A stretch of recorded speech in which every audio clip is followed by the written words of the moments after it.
Nicolas Maduro, handcuffed, appearing to limp, and surrounded by drug enforcement agents, taken down in the eyes of the Trump administration from president to perpetrator.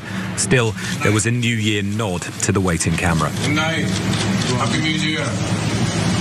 Crowds waited outside the notorious New York jail, where he now faces charges of running a violent cocaine trafficking empire, a claim he's always rejected as a front for regime change. The Trump administration carried out airstrikes on Venezuela before capturing its now former president, Nicolas Maduro, and his wife. As you heard in that video, Maduro was brought back to the United States to face trumped-up drug trafficking charges, even though Venezuela is not a major player in the international drug trade. But the most important question now is, what happens next, and why is it likely to be a gigantic disaster? It turns out one of the worst members of the Trump administration may be put in charge of running the entire country of Venezuela. Before I tell you who, Cenk, your 2 cents. Yeah, I'm gonna explain to you folks after Jordan gives you all the facts why this can't possibly work out. There's only one scenario under which this is not an epic disaster. I'll tell you that scenario as well. But we have a ton of evidence for you guys on why this is going to be epic in how terrible it turns out. So I want you guys to make sure that you know the downsides of this, as some on the right are celebrating like we just accomplished a mission. It reminds me of that mission accomplished moment that Bush had on his aircraft carrier. So we'll get into all that. Jordan, first give us the facts. Now, Maduro is currently jailed in New York, and earlier today pleaded not guilty to federal drug trafficking charges. But aside from his kidnapping, little has changed in the political makeup of the government of Venezuela.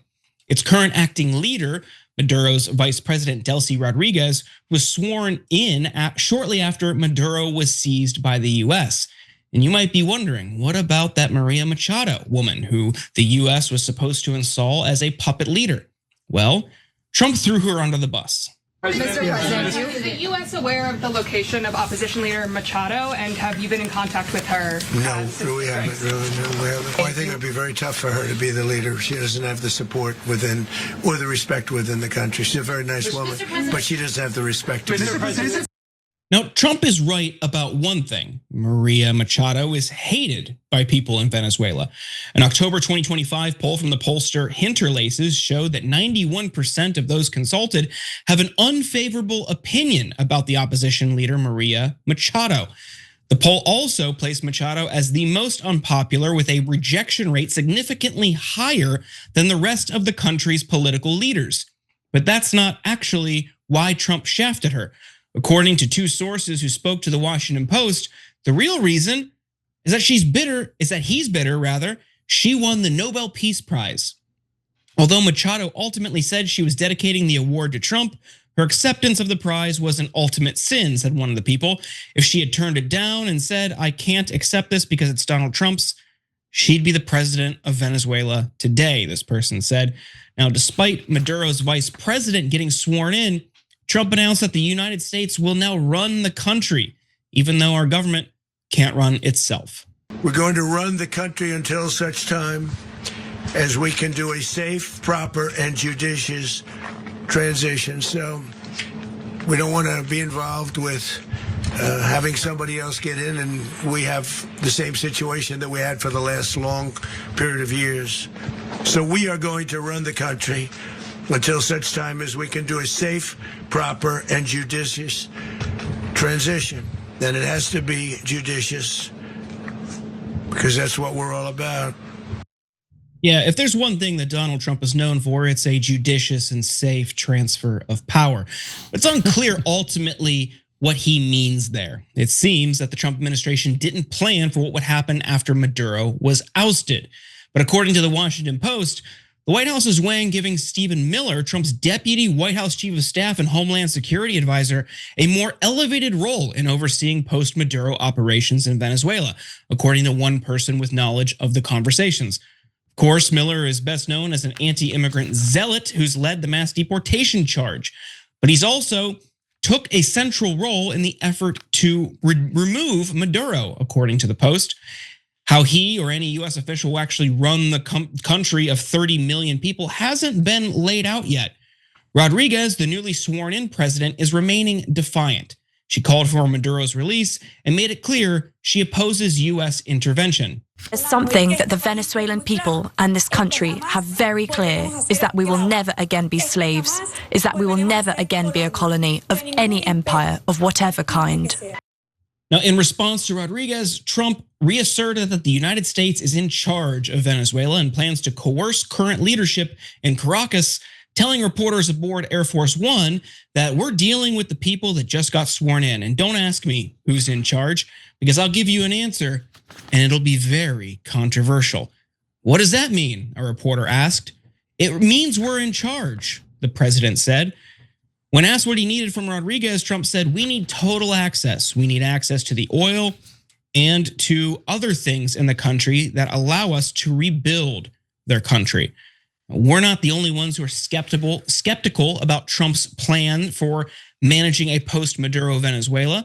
Elliot Abrams, Trump's own former special envoy to Venezuela, called Trump out on CNN for his implausible plan to run an entire country. How is the United States actually going to run Venezuela?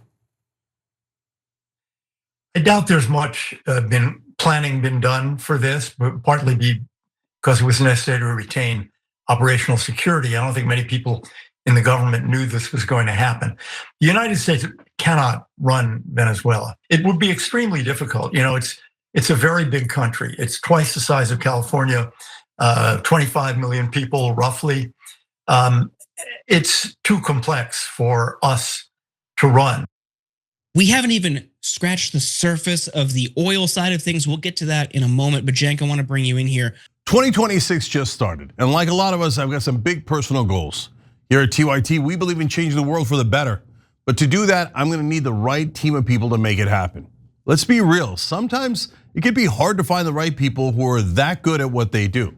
It's like if you're hiring for your business, how do you find the best people for all the different roles on your team? Well, it turns out it's actually kind of easy because of ZipRecruiter. And right now you can try it for free at ziprecruiter.com/TYT. It's a great offer. Their matching technology works fast, so you find top talent without wasting any time. You can instantly see how many qualified candidates are in your area and reach them directly.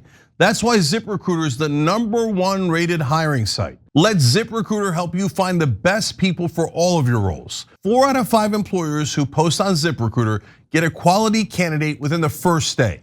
See for yourself.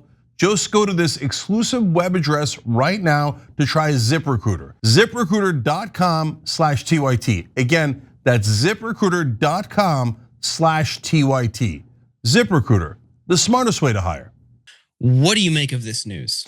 Yeah, so I'll tell you what the plan was supposed to be. I'll tell you what it wound up being, and I'll tell you what it's going to be as we go forward. So the plan was to always replace the Maduro regime with Machado and her allies. Who came up with that plan? The neocons did. In this case, the neocons are a little bit broader than Israel First. There's the same coalition that brought us the Iraq War. Oil companies, Wall Street speculators, defense contractors. Yes, Israel First is in there. We're gonna have a different segment about that later in the program, where Netanyahu, Huckabee, and Rubio are all saying, yeah, we did this for Israel. Okay, but that's not the only reason we did it at all. It's a confluence of all of those factors coming together. And so they were supposed to put Machado in place. Otherwise, the plan is unworkable. Even Elliot Abrams, the guy you just saw, who's one of the top neocons in the country, is saying, wait, we're gonna run the country from outside of Venezuela? No, that wasn't the plan. The plan is put in a puppet regime and let them run it. So where's the puppet regime? Well, so that's flaw #1 in their plan. The guy who has to execute it is Donald J. Trump. And he threw the biggest curveball there is there. And he's like, Machado, I don't like her. And she should have given me the Peace Prize. That's not even a thing. Nobody's ever been like, oh, thank you for the Nobel Peace Prize, but I give it to Bob instead, right? But apparently, since she didn't do that ludicrous, unprecedented thing that was only in Trump's head, he talked her down and he's like, no, we're not going in that direction. But wait a minute, her ally is the guy who we are saying won the last election and probably did, by the way. So how about him? Nope, there's no talk of him. So then what are we gonna do instead, now that this giant curveball's in there? And by the way, putting Machado in place would not have been easy at all. That's gonna get to the future as well, because the neocons are gonna go back in that direction. In fact, they're already going back in that direction. But without her, we're screaming orders at the vice president that remains there and going, okay, now we are running your country. Now let them ExxonMobil come in and take all your oil fields and kick out Iran. Israel doesn't like them. What do we do? Are you crazy? That nobody's gonna listen to that. And guys, since the moment we invaded to today, I've been religiously checking to see what's happening on the ground. So if you've seen some celebrations, that's corporate media. It's not wrong. It's all about framing, guys. Are those people really celebrating? Yes. Are they real Venezuelans? Yes. Is 2/3 of the country at this point kind of against Maduro? 2/3 of Venezuela? I would say roughly yes, okay? So those are real people getting excited, and our TV crews, corporate media comes and goes, you see that? Everybody loves that we kidnapped their leader and attacked their capital, and they can't wait for us to rule from an aircraft carrier off the coast, right? No. There's the Venezuelan people, and then there are the people who are in charge of Venezuela today. And the people in charge of Venezuela today, including the vice president, which Jordan showed you, going, no, we're not gonna be your slaves. No, we're not gonna do what you want. By the way, corporate media is amazing. If you turn on television, they're like, oh, the vice president has obviously submitted to us and will be serving us loyally from here on out. I'm like, she didn't say that. She didn't say that at all.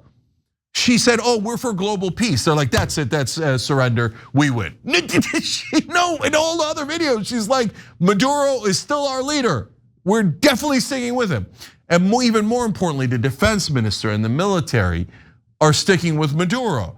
And I looked this up, I talked about it in a video I did it over the weekend, you should check that out too.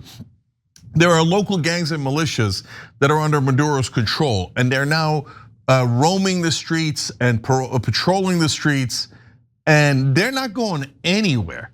So what happens when Trump's bluff gets called, which is the future?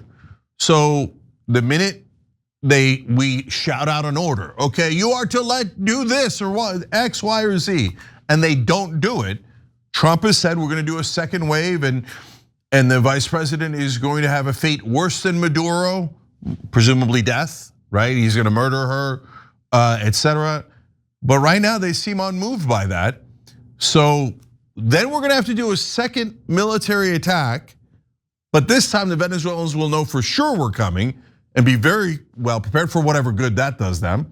But much more importantly, then we have to have guys on the ground directing people. They're gonna run into the militias, they're gonna run into the military, they're gonna run into Maduro forces.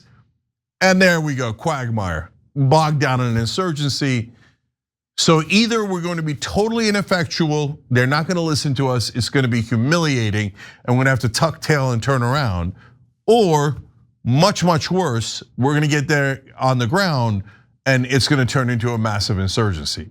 So the future looks terrible in this regard. There are almost no wins. Jordan, the only scenario where I see that there's a 10% hope is the CIA is way better than I realized, and they got this thing figured out. Even though Trump and Rubio are all giving different answers, one is saying law enforcement, the other one is saying we're running the country, somebody else is saying attack and invasion, the other one's saying no, not invasion. Like they look to be an utter mess. But if the CIA somehow already has the vice president and the defense minister and the militias in their back pocket, and this is all a show for internal Venezuelan population, but secretly they're working for the CIA, okay, like that's not a great scenario, but at least then that's our only prayer of avoiding some sort of quagmire here. But that is very unlikely. The CIA hasn't been competent in decades. So what's much more likely is what's happening, exactly what happened to Bush after his mission accomplished sign. They don't have a plan for running the place, and the place is crawling with Maduro forces. The minute we go on the ground, we're screwed. Every time you ring the bell below, an angel gets his wings. Totally not true, but it does keep you updated on our live shows.